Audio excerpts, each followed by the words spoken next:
Hello दोस्तों, इस video में हम बात करने वाले हैं my 3 secrets which help me to clear many government examination. तो चलिए स्टार्ट करते हैं। पहला चीज़ है हाउ टू रिमेंबर एवरीथिंग। हम अपनी लाइफ में हर छोटी मोटी चीज़ याद नहीं रखते हैं। आज सुबह ही कोई सामान कहाँ पर रखा है वो शाम तक हम जनरली भूल जाते हैं। लेकिन हमारी लाइफ में बहुत सारे इवेंट्स होते हैं जो सालों पुराने होते हैं पर वो हमें आज तक याद है। जैसे कोई बहुत खुशी की बात हो, कोई बहुत गम की बात हो, कोई बहुत बड़ी जीत हो या कोई बहुत बड़ी हार।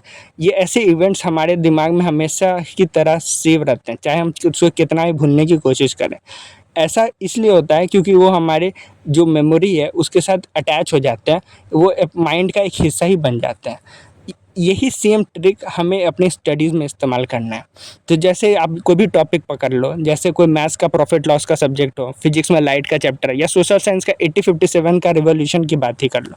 जब हम इस जो भी चैप्टर या जो भी सब्जेक्ट आप पढ़ने जा रहे हो तो वहाँ पे आप बैठिए और उस सब्जेक्ट को एक इवेंट की तरह सोचना। बस हमें बस इतना ही काम करना है। जैसे हम क्रिकेट खेलते हैं तो क्या होता है, वहाँ पे बॉल बाय बॉल प्लान और एग्जीक्यूट करते हैं।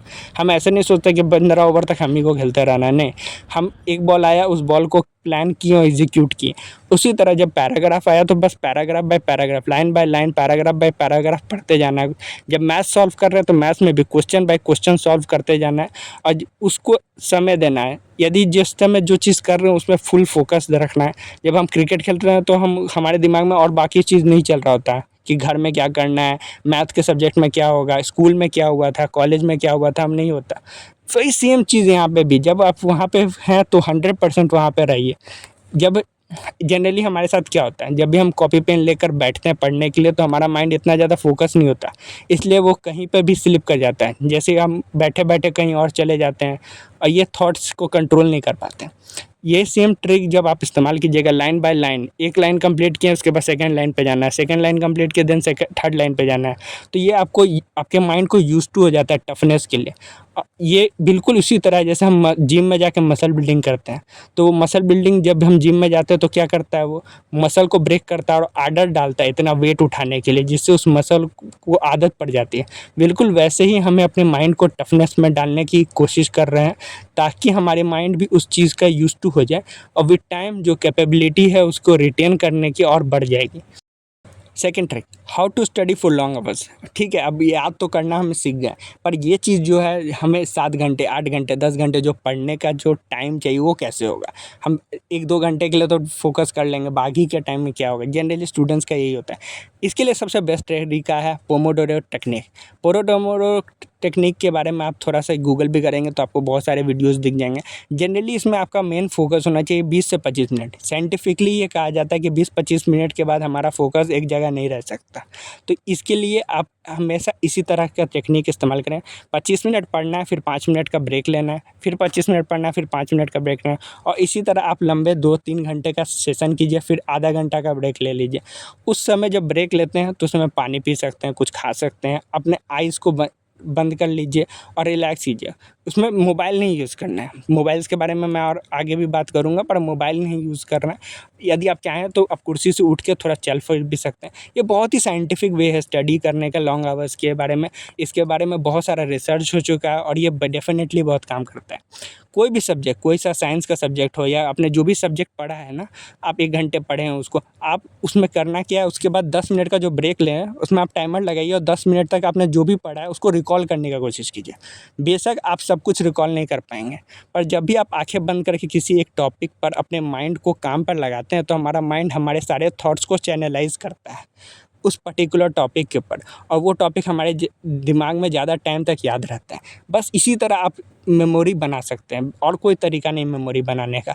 इसीलिए हमें कहा जाता था कि बार बार रट्टा मारने के लिए बचपन में, पर अब हम बार बार रट्टा नहीं लगा सकते क्योंकि हमारा सिलेबस बहुत बड़ा है। तो जब भी आप 5 मिनट 10 मिनट का जो ब्रेक होता है पोमोडोरो टेक्निक में, उसका सबसे बेस्ट तरीका है कि आपने 25 मिनट जो पढ़ा, 1 घंटा जो पढ़ा, आप आँख बंद कीजिए और सोचिए कि क्या-क्या पढ़ा, क्या-क्या टॉपिक था, क्या-क्या पॉइंट्स थे। ये एक बहुत अच्छा तरीका है। थर्ड सीक्रेट है मोबाइल फ़ोन डिस्ट्रैक्शन। आज के टाइम में हर किसी के पास ये मोबाइल फ़ोन है। हम मोबाइल फ़ोन के बिना रह नहीं सकते, पर मोबाइल फ़ोन हमारे बहुत ज़्यादा समय बर्बाद करता है। हम जैसे ही बुक खोलकर बैठते हैं, पढ़ना स्टार्ट करते हैं और हमारा मन कभी इधर कभी उधर जाने लगता है। इधर चला मैं उधर चला, जाने कहाँ मैं किधर चला। को समझाना होगा। आजकल मोबाइल फ़ोन डिस्ट्रैक्शन का सबसे बड़ी प्रॉब्लम है। सोशल मीडिया, व्हाट्सएप, इंस्टाग्राम, ये सब हमें करोड़ों करोड़ों रुपए इसमें खर्च करते हैं कि हम कितना देर इसको यूज़ कर सकें। मोबाइल से हम हमें पढ़ना भी होता है, क्योंकि बहुत सारे वीडियोस क्लासेस जो आजकल इंटरनेट पर हमें पढ़ना होता है वो मोबाइल पे ही है, और पीडीएफ भी है होता है वो मोबाइल पे ही अवेलेबल होता है। इसको कहीं फेंक भी नहीं सकते हैं। पर क्या मोबाइल हमारे बाथरूम और बेड तक तो नहीं पहुंच गया है? इस प्रॉब्लम को सॉल्व करना होगा। यदि आप मोबाइल से इतना ज़्यादा एडिक्टेड हो गए हैं कि आप उसको हर जगह लेके जा रहे हैं, सोने से पहले भी आपको आधा घंटा तक दाबना है, तब ये थोड़ा प्रॉब्लम है। वहाँ तक आप नहीं लेके जाइएगा, वरना उसके बाद फिर आप रोने के लिए तैयार हो जाओ, क्योंकि उसके बाद फिर बैक जाना बहुत मुश्किल है। मोबाइल के जो मेरा ट्रिक था वो मैं आपको बता रहा हूँ। मैं क्या करता हूँ, टाइम फिक्स कर लेता हूँ। हमें बचपन से हमें आदत है, स्कूल का एक टाइमिंग होता है, कोचिंग का एक टाइमिंग होता है, हमारे फेवरेट जो टीवी शोज़ होते थे उसका भी एक टाइमिंग होता था। इस तरह आप मोबाइल का भी टाइम फिक्स कर लो। यदि हमें क्लास करना है तो 12 से 3 दोपहर में हम यूज़ करेंगे, या शाम में 6 से 9 यूज़ करूँगा। उसके बाद आप अपना मोबाइल को साइलेंट में करके अपने स्टडी टेबल से थोड़ा दूर रख दो, अपने पास नहीं रखो, ठीक है? क्योंकि टू टू टू का आवाज़ आता रहेगा, व्हाट्सएप या इंस्टाग्राम का नोटिफिकेशन वो इसी तरह डिज़ाइन है कि आपको एक दिमाग में क्यूरोसिटी पैदा करे और आप उस मोबाइल में वापस जाके उसको यूज़ करें। तो उसको आप साइलेंट करके थोड़ा दूर रख देना है बस। इसके लिए वाइब्रेशन पर डाल दो, यदि कोई फ़ोन आया तो आपको पता चल जाए, अदरवाइज़ वो अपना पड़ा रहेगा। इससे आप क्या करेंगे, ये जब आप टाइम फिक्स कर लोगे ना कि 3 घंटा, यदि आपका जो भी क्लास का जो टाइम शेड्यूल है 3 घंटा 6 घंटा, तो वही आप फिक्स कर लो कि 12 से 3 हम देखेंगे, उसी समय क्लास करेंगे, उसी समय यूज़ करेंगे, बाकी रख देंगे। तो इससे आप बहुत अच्छी तरीके से आप कंट्रोल कर सकते हैं। बाकी टाइम साइलेंट पर रखो फ़ोन, ये बहुत अच्छा हेल्प कर सकता है आपको एंडलेस स्क्रॉल करे जा रहे हैं यूट्यूब, इंस्टाग्राम, इस सब से आप बहुत अच्छे से बच सकते हो। ये मन बहुत ही चंचल है। एक नॉर्मल स्टूडेंट का माइंड एक टास्क पे 15-20 मिनट 25 मिनट से ज़्यादा फोकस नहीं रहता है। इसके बाद उसको पकड़ के रखना लगभग नामुमकिन होता है। इसलिए स्टार्टिंग में थोड़ी मुश्किल होगी, पर जो टिके रहेंगे वो ज़रूर सफल हो जाएंगे। मेरे साथ मेरे बहुत सारे दोस्तों ने साथ में तैयारी की है, जो भी अच्छे से तैयारी की है वो ऑलमोस्ट हर कोई सक्सेसफुल होता है ये इस एग्जामिनेशन में। ऐसा नहीं है कि हमें सफलता नहीं मिलती।